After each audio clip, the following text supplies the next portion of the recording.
Хэлний хориг бол яг хувь хүн надад бол эмзэглээд байх асуудал биш.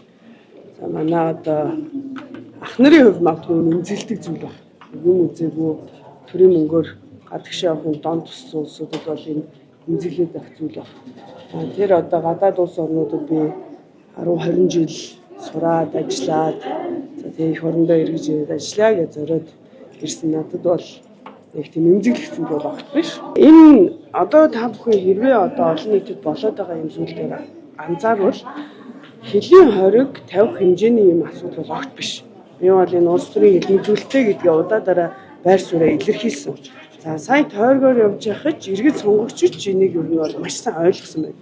За олон нийтэд ил тод мэдээлэл энэ дээр бол хангалттай өгсөн байгаа. Одоо нээлттэй явж байгаа учраас одоо шалгаж байгаа процесс дээр би нэмж хэлээд явах.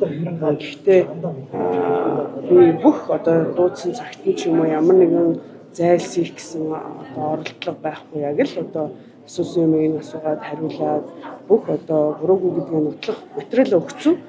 Тэгэл магадгүй яхаа мэдгүй тийм шийдвэр гаргасан байх гэж бодож байгаа. Ер нь танаас гадна танай намтай ялгчаар татагдсан 4 хүнийг намын гишүүнчлэр чөлөөлөх асуудал болоод яригдсан баг байна тийм. Энэ дээр та яг ямар байр суурь өөрөө бас ялгчаар татагдсан байгаа. За нам өөрөө дотоод 4 журамтай. Энийг яг олон нийт хараад ингээл одоо өөр бухимдал ихтэй байгаа энэ үед ингээд сайхан мэд харагдаж байгаа боловч альва хүнийг Монгол улсад альва иргэнийг буруутай нотлогдоогүй байхад яллагдана одоо яллна гэдэг бол амар байхгүй. Энэ ерөөсөө тэр л төрлийн зүйл болж байгаа. Нам өөрийнхөө дотоод зүрмийг зөрчиж байна.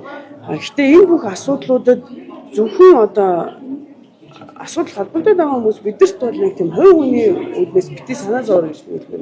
Нийтдээ Монголын арчлал, эрхчлөө өөрөө эрсдэлд орж байгаа энэ үед тэр одоо бидний нэг асуудал ч юм уу те хэлний хориг ч юм уу тэр нэг огт асуудал биш. Энэ тулгамдаар байгаа асуудал үг хэлснийг нэг нь даралж байна, дээрлэж байна. Одоо авчин нухан дарах гэж оролдож байна те.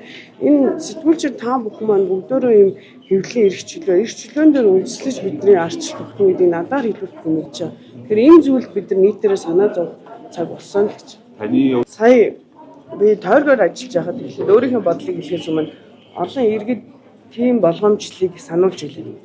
Энэ нухчин дарах гэж оролдох үедээ одоо үг хэлдэг шудраг гишүүдийг нухчин дарах гэж оролцсон ийм хууль байх үедээ гэдгийг бол сонгогчид бол надад захиж энийг сайн судалж байгаа шийдвэрээ гаргаарай гэдэг зүйлийг хэлсэн.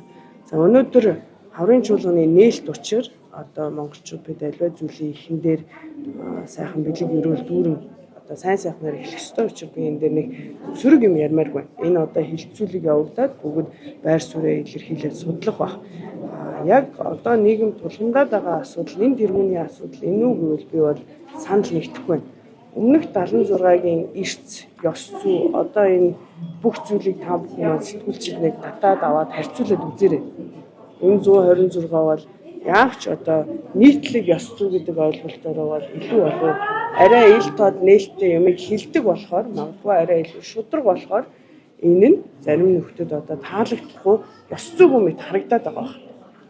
Гэхдээ нийтээрээ энэ тогтолцоо цэвэршиж байгаа ил тод нээлттэй болж байгаагийн одоо шинж тэмдэг болов. Энэний оронд одоо жишээлбэл магадгүй ерөнхийлөгчийн тамгын газраас энэ сошиал орчин бага насны хүүхдүүд оролцох энэ тал дээр одоо эрх зүйн зохицуултыг ч юм уу ийм хуулийн төсөл